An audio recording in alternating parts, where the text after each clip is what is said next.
Hello, 50. I'm waiting to hear your voice for the first time. See your screen. You are now the presenter. Hello, hello, hello. Test. Yeah, I can hear you. I can hear you, 50. Hey, Great can you see my screen? Yeah, I can see your screen. It's a big rectangle. Okay, so I think I have to choose which screen. So hello, everybody. Is there an icon to choose which screen you want to show? Yes, when you screen share. So, you know, I see let's get started. So you're So you got that screen up. Okay, so, change presenter, show screen. Okay, screen. Oh, okay, good. Okay, so there's a bunch of, okay, so you should be, can you see the, yeah, we got the VIX right here. okay, so please, I'd like everyone to welcome the renowned FX trader and rapper, 50 cents. No, I'm kidding. 50 pips, how are you? It's so nice to meet you, buddy. I've been trying to get you to talk to me for what, 2-3 years now? It's been a while. So hi everybody. So thanks, Dale. Finally, we managed to sort it out. I changed the time of the webinar, daily webinar I hold, so now it's much easier. But, so really nice to meet you, and you know, your reputation precedes you in here, 50. I'm interested. We know, we're familiar with your work and what you do. You know what would be interesting is if you could just tell us a little bit about the beginning of your journey and how you ended up becoming 50 pips. Yeah, I mean, first of all, what I'd like to say is that, and more importantly, I'm really happy to see you're back, Dale, because I remember there were some tough times in the past, and I know you're a fighter, so I'm really happy to see you back in the ring and doing this every day. So, you know, I really mean it. There's a lot of BS on the internet, but believe me, I'm happy to see you around. So it's really good to be able to come on your show. Thank you, my trading warrior brother. I mean, you know, those are the really important things, right? Yes, and I mean, in terms of me, you know, a lot of people always say, oh, why don't you want to talk about yourself, right? And I'm just not a big fan of talking about myself, because what I think is important is really the message or the content that we can share online, right? So online it's a great equalizer. So what I want people to focus on or listen to me is not because of where I went to school, how much money I'm managing, etc. What I want them to do is just take some time, listen to what I'm saying, and if the message resonates, if it helps you, then please listen a bit more. And if not, you know, there are a lot of other fish in the sea, right? So I just think that a lot of people get bogged down on trying to justify their message or what they do by, you know, whatever their background. Whereas what I just like to be very discreet and just focus on the message and let the charts do the talking. But one thing which like that, let the charts do the talking. That's a great. You know, that's the key thing, because all of a sudden, the moment you start, whether you want it or not, the moment you start telling people, oh, I manage this kind of money, oh, this is my car, this is where I went to school, except anything, right? It automatically gives people some kind, it forms an image, right, of who you are, what you represent, of whether they should pay attention, whether you're good or not. Whereas the only thing behind the message is the content, right? If you say this is going to happen, if you say I think this is this kind of, and it actually plays out over time, not after a week, right? But after a year, after 2 years, after 3 years, then it probably means that that person has something to say or resonates with you. No, it doesn't matter. I agree, 50. Right? There are a lot of $10,000 millionaires out there. Do you know what I mean by that? You know, but I think one thing which is, they lease the Ferrari and they have the trophy girlfriend, and how many Nobel laureates went bust, right? So, but I think what's interesting for your listeners from my background maybe is just that, you know, I'm completely self-taught, right? So classical, very classical college, grad school, corporate life, right? Grind, working hard. And then just always being interested in the market since I was very, very young, and then one day just said, you know, if I don't do it now, I'm never going to do it. Quit everything and started trading full time. Right? How long ago? How long ago? 15 years plus, something like that, maybe. Okay. All right. But and you know, and it's just been a school of trial and error, you know, especially for somebody who's come up since you're young reading about, you know, value investing, Buffett, Graham, Dodd, all the classicals, you know, market wizards, etc. Then unfortunately, when you get in the ring, you realize that it's a different world, it's a different market. You're talking about different sums of money, and you know, it's very different, right? So you just gotta try and be a humble student of the market. Try and take in as much as you can, and try and separate the crap from what is really going to be helpful. And mine was, I think, pretty much similar to most people who trade, just a long journey of trial and error. And because I'm stubborn, probably also I never had a mentor or anybody. I just, anything I found interesting, you know, I'd read everything, I'd listen to everything online, whatever, and then I just go look at it for myself, right? And see if it worked for me, if it didn't work for me. And then you chip at it every day. You know, everybody has to understand that this business is about making a living, right? Again, it's about making a living. It's not a business that's about hitting home runs. Now, if you do things right in your career, sooner or later, you'll hit a couple of home runs. But if your base case is, I'm here to hit home runs, you know, you're going to be emotionally, financially, everything bankrupt, right? Because it just ain't going to work. You have to be in a position to come back every single day and fight, and understand that the only way to do that is to stay small, right? And because whether you like it or not, everybody relative to their account size has the opportunity to ramp up, in brackets, silly leverage, and try to make, has the potential to make any single day a return which is silly money compared to what your account size is. But that's not a way to build a long-term track record, and it's just not going to happen. If you trade that way, sooner or later you're going to blow up. So you have to accept. So have you ever heard my song, Use Less Leverage? Anyway. I was wondering if you're going to play a little song for us today. But, yeah.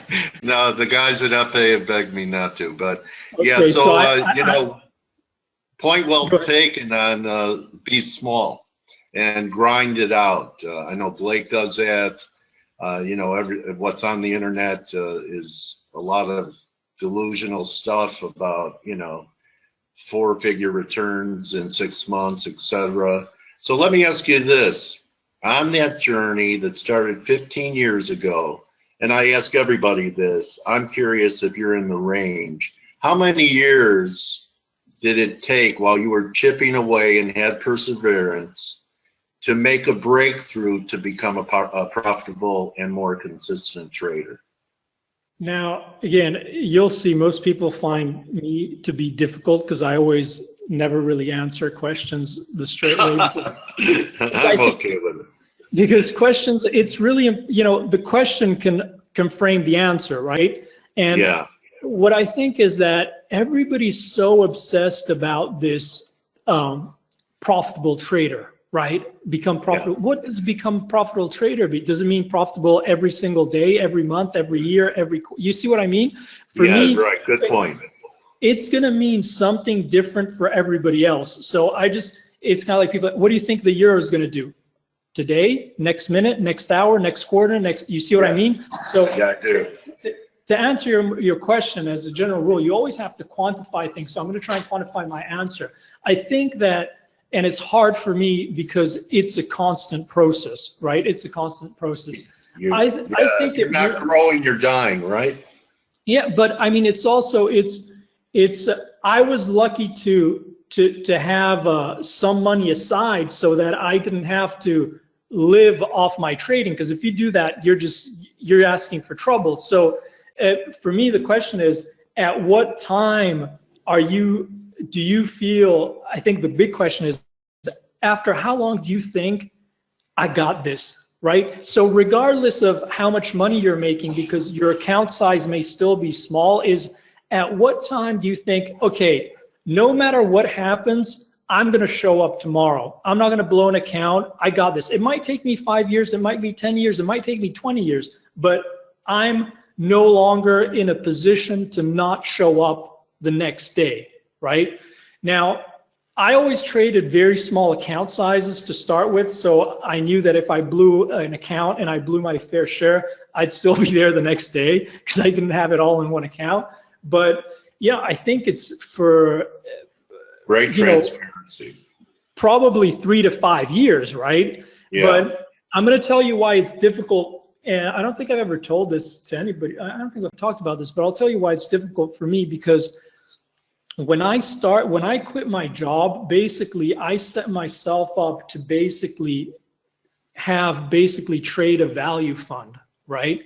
So I was trading deep value, Buffett kind of style, right? I'd done that for maybe 10 years on my private account while I was working, and I was net profitable every year. So for me, it was, hey, you know, this is a done deal, easy, right?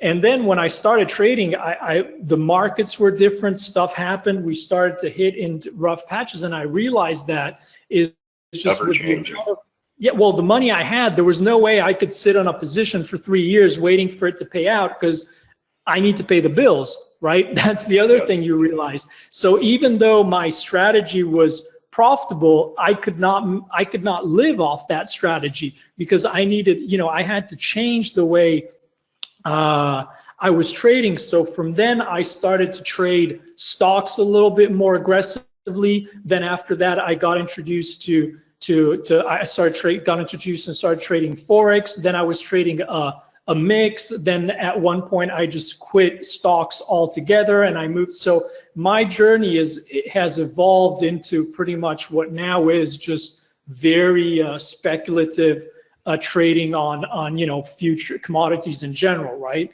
Right.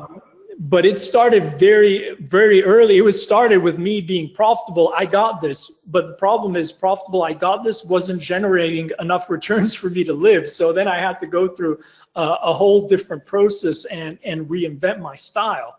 And that's one of the problems a lot of people have in general. When you tell them what would be realistic return, they go, hey, I can't live off that. I go, hey, the problem's not the strategy, the problem's your account size, right? What you have to do is you have to find a strategy that works, and then that has to make sense based on how much money you've got. And usually, even for people who kind of got this, the problem is not understanding how to trade. The problem is that they are trying to make a living on an account which is simply too small. They are underfunded, so that forces the devil. That forces the devil, and you get in all kinds of trouble, because you know, it's the dirty little secret nobody's going to tell you. This business, as much as the maths is linear, ain't linear. It's much easier trading a $1 million account than a $1,000 account. It ain't, you know, and you're not going to trade a $1 million account the same way you trade 1,000, no matter how much everybody, when they started trading, they wrote their business plan in Word, they put a spreadsheet, they put in a graph which has a beautiful how much I'm going to compound my returns if I make 1% a day with this leverage, and I'm going to keep on trading this when I have 1,000, 10,000, 20,000, 1 million, and look at that curve go. It just doesn't work that way. You don't trade the same leverage. You don't trade the same way when you're trading a 7-figure account than when you're trading a 6 or 5 or 4, right? How is it different? For people, I understand, but for people who don't, how is it different? What are the major differences between trading a 7-figure account and, say, a low 4-figure? Well, the difference is, first of all, that if you're trading responsibly with a bigger account, you can get away with murder in brackets, right? You're a lot more flexible. You can put on a lot more positions. You can stay smaller. You've got a lot more breathing room. You know, another thing is also, depending on the size you're executing, there's just certain things you can't trade, certain things you can't, like scalp, you can't get in. But I think the interesting discussion on a smaller account versus a bigger account is everybody thinks, oh man, if I trade like 1 to 10, 1 to 20 leverage on a smaller account, once I get to trading a bigger account, man, that's going to be awesome. Whereas the reality is that, at least as far as I'm concerned, you know, the only thing I can offer as my perspective is that the bigger your account, the bigger my account, the smaller I want to trade in terms of leverage, because stuff happens, right? So Yeah. there's no way I'm going to be, you know, as much as if I'm forced to you'll even become more conservative with bigger money. Well, you can afford to be, right? But as much as you'll be forced to trade double-digit leverage on a small account, you know, you get into a bigger account, you know, you don't have to. You're happy. Yeah, you're trading 1 to 4. That's not, you know, come get me. You know, it's okay. And the question is, oh, I can't wait till I'm trading a $10 million account because, you know, look at that return. Hey, that account, I'd be trading 1 to 1. You know, maybe pressing it 1 to 2, 1, but you know, you don't need to. And that's, everything becomes easier, right? You're not worried about having to draw some money to pay for some kind of medical bills or whatever. Something happens, you're just so much more relaxed. And, nothing going on but the rent, huh, buddy? Right? It's this business is about putting yourself, you know, what I always tell people, and I found something strange that I haven't really read in all the literature and all the books, is that something which I've been saying for years is that when you become a trader, when you become a self-directed independent trader, you have a huge luxury. And the luxury is that in life, especially if you work for somebody else, if you have to go to the post office, you have to go to school, you have to deal with people. You are forced to deal with people you may not want to or not have the patience to deal with, but that's part of life. When you decide to be a self-directed trader by yourself in front of the screen, you have a mega luxury. And that luxury is to create your own positive reinforcing ecosystem. And you ain't gonna let anybody that is not gonna help you or be a positive influence in your life in that bubble. And so many people don't take advantage of that. They don't take advantage of that by letting in too much noise, too much mess, too much stuff. And you really have to insulate yourself and get yourself in a position of Zen with only positive influences. And of course, everything that can keep you calm, rested, refreshed, and you know, not too much pressure. Whereas what do people do? It's a lifestyle.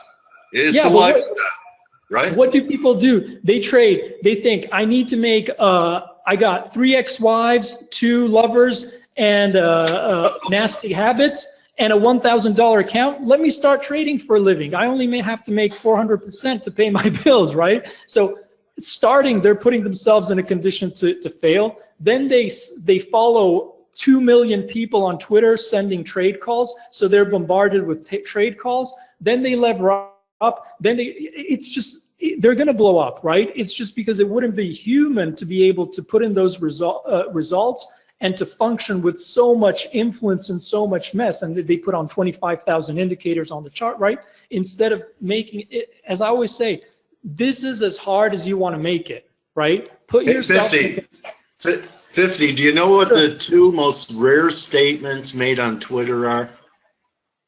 Take a guess. I lost, and I don't know. I don't know because your ego won't let you say that, because then you think you're dumb. Or I was wrong. I don't know, or I was wrong. Try and find that on Twitter. Did you see the? Do a search. Do a search.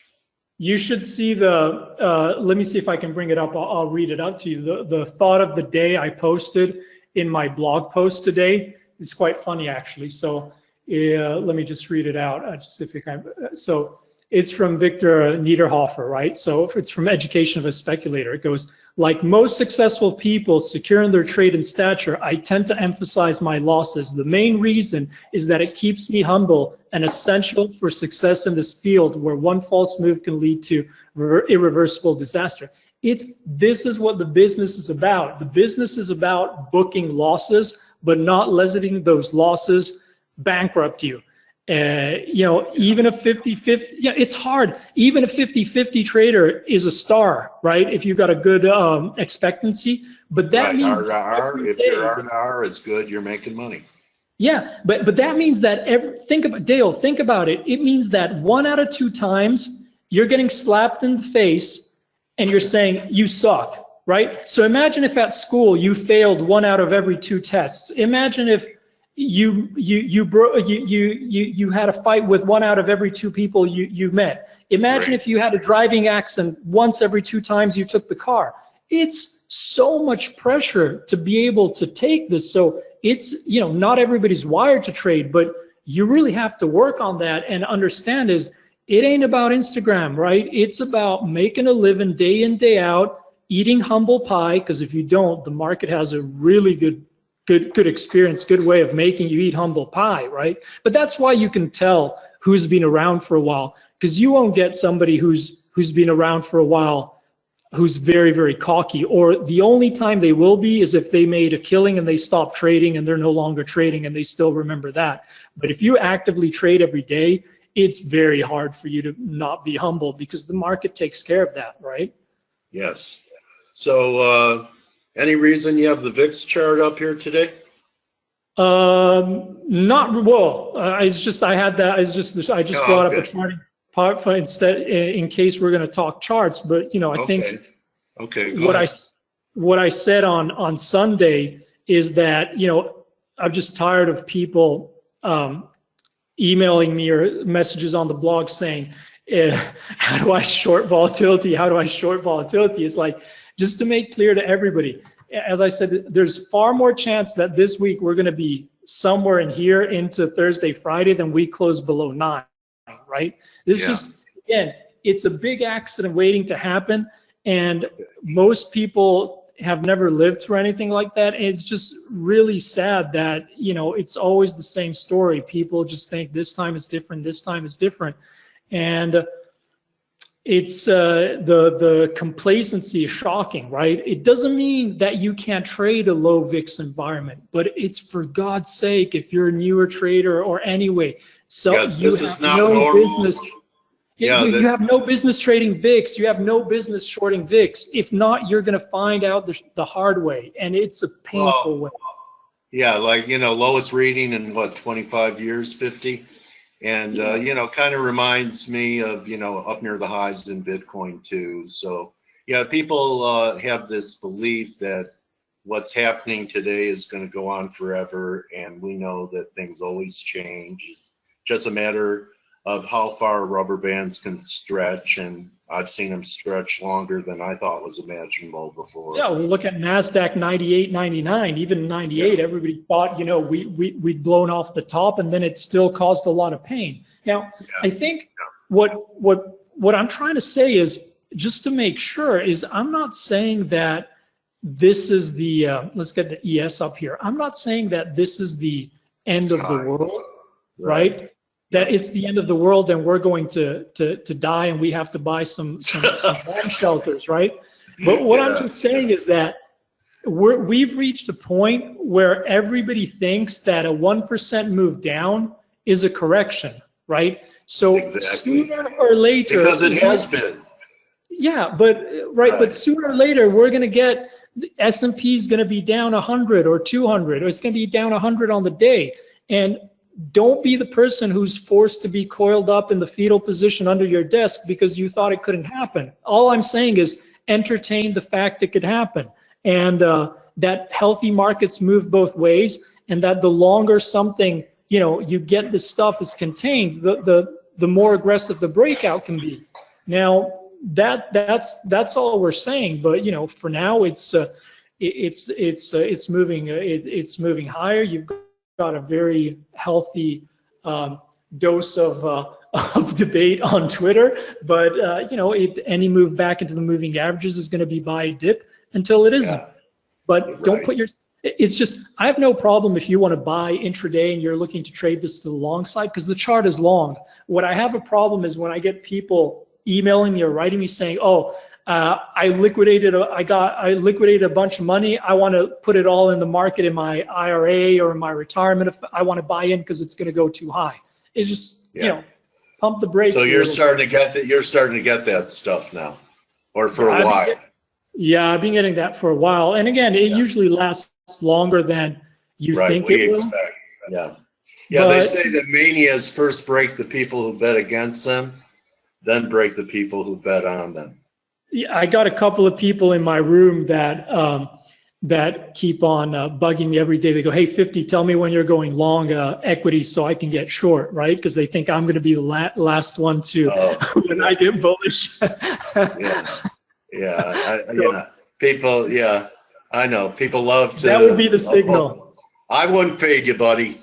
So why don't you show people how they could, besides follow you on Twitter, maybe show your business model, your trading room, and if people are interested and want to hang out with you, go ahead. Yeah, I mean, just I don't have it up here, Dale. Really, I mean, the point for me here is to shoot the breeze with you. I mean, if I've always been. I'm enjoying it. It's great to know you. Okay, I felt like I knew you, but now I feel like I know you more. Yeah, because we've seen each other around for a while. I think if people want to find me, it's not that hard, right? Okay, so all right. I always have a feeling people who want to find me they'll find me. I mean, but thanks. But you can look me up on Twitter. There's a link to the blog, and there's stuff we do there if you're interested. But here we're shooting the breeze on some charts. Is there anything particular you're looking at or you're focused on? Well, maybe a quick view on what's been happening with dollar weakness. If you think this dollar weakness is, the big question is it cyclical or secular? That's 104. Yeah, that's an interesting one, right? And I think here the problem is you see a lot of, in my mind, again, junior traders are getting excited trying to make that decision in the 2-3 days ahead of the BOJ and ECB, which is really not the time to get focused. So are you flat for red events, 50? Do you get flat for red events? Depends, but here I think what's important for traders to understand is when you're coming into the week, right? When you close the week at lows, right? And you're going into the week when it's basically a dead market into a couple of high volatility events, the most likely mode the market is going to be in is called, very technical, seek and destroy. And that means it's going to extend when it closes at the lows and the highs, and it's going to cause pain. So if you close Friday, as I said in the video, with trying to get long end of day on DXY with a stop below lows, or short Aussie with a stop above highs with what I call fortune cookie stops, it ain't going to work, because that, most likely here is going to be a pain trade until we get into that ECB, BOJ. Now, structurally, for me, the most interesting question, I'm sure you got a bunch of good guys in here, so they've probably analyzed this chart in a gazillion ways. So one thing which I think is really interesting here, apart from the fact that I don't think the structural dollar bulls are really not going to panic unless we start to trade below 92. The 200, right? Yeah. For me, the interesting question is here, assuming we continue to see some kind of dollar weakness, right? And assuming we get ECB does what it has to do, et cetera, et cetera, et cetera. Is there going to be a point? Is there going to be a point at where, despite the fact that there is a structural dollar weakness, the equities roll so hard that you're going to see that bid coming into the dollar?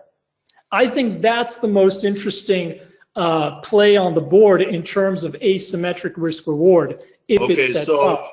So the surprise correction that's more than 1%, that should be a minimum of 7 to 10 in my view, even if it's just a pullback to 22.5 or something like that. Yeah. You believe that money flows are going to come back into the dollar during that scenario? That's the key question. I think if we get a correction that's like slow, kind of 1 or 2% a day in equities, even if it lasts 3 days in a row, 4 days in a row, and it ends up being 5, 6, 7, I think nobody's going to panic. They'll still buy the dip. I think if we get a down 3, 4, 5% day, that's when something could snap, right? I think that's where I think something interesting. But right here, there's very little reason to believe. any real to believe that the dollar should be very, very strong, right? But having said that, I think it's not cheap enough to buy, and it's not expensive enough to sell if you're looking for the next swing move. You see what I mean? It's a no trade for you here. Well, not really on pure DXY. There's no right here. If you're flat, there's no trade, right? There's no trade. Now there may be a very nice trade on a move lower, closer to that 200, or there could be a very nice trade on a rip towards the end of the week. It's no man's land. So you do nothing. Sometimes the right thing to do is nothing. Yeah, or sometimes the best trade on the board is a trade you're already in. You know, if you're short here, you're going to try and milk it until Thursday, right? Right. Good point. But that's the so I don't think it's particularly and again, really, honestly speaking, you got 3 dead days ahead of an ECB or BOJ. Who with any decent kind of size is going to want to put a big swing bet on before Thursday, Friday, right? It's only retail playing it out, trying to do something, but you know, there's no big money trying to be put to work right here, right now. It's going to be towards the back end of the week, right? So much prefer to let the market come to us than try and chase it here when it's just these fortune cookie stops getting taken out. Now that doesn't mean there isn't an interesting intraday opportunity, you know, maybe to fade Aussie here for 10, 15 pips into the end of the close, into the end of London. You know, there might be a little things to do, but structurally, you know, we got to wait till the end of the week, right? Yes. So I want to thank you, 50, for sharing your philosophy with us today. You know, hey, my pleasure, Dale. You know, if you listen to any of my interviews, I'm usually doing more talking and interrupting. And with you, I found myself doing a lot of listening because there were so many pearls in this interview that, you know, there are more important things to learn than where should I buy this and where's my stop and where's my target. You got to a lot of the psychology of the business, and I'm grateful that I got to know you and talk to you, and proud to call you my trading warrior brother, and may pips rain down on you and your bubble and get through the bubble, the Zen bubble you've created. And we can open up a little hatch for the pips. Anyway, 50, really, thank you very much for edifying our community today, my friend. Thank you so much, Dale. It was a pleasure, and again, I'm really happy to be able to stop by and share my 2 cents with you guys. And again, I'm really happy to see you around. And honestly, now that I've changed the time of my daily webinar, if you're ever strapped for guests and you want somebody to shoot the breeze with, hit me up, and I'll be more than happy to come back on if I haven't bored anybody. You know what? That's a for sure thing. That's a deal, 50. Thanks again, buddy. I look forward to the next time we get together. So that's it. That's it, F.A.C.E. Everyone thank 50 Pips. You know where to find them, as he says. Great analysis today by Steve Volge, as usual, and Blake, and Greg had dropped by for a little crypto coverage. So before you go, you could click that link on the click the link here at right here and go to meeting and give ForexAnalytix a shot. And I want to thank everybody. You're welcome, Bill, Mike, Kevin, Anna Kogan. I know that name. Anna loves 50. All right. You're very welcome, Adam. All right. Enjoy your summer day. See everyone tomorrow. Remember, most of all, don't just count your pips, count your blessings. I'll see you tomorrow.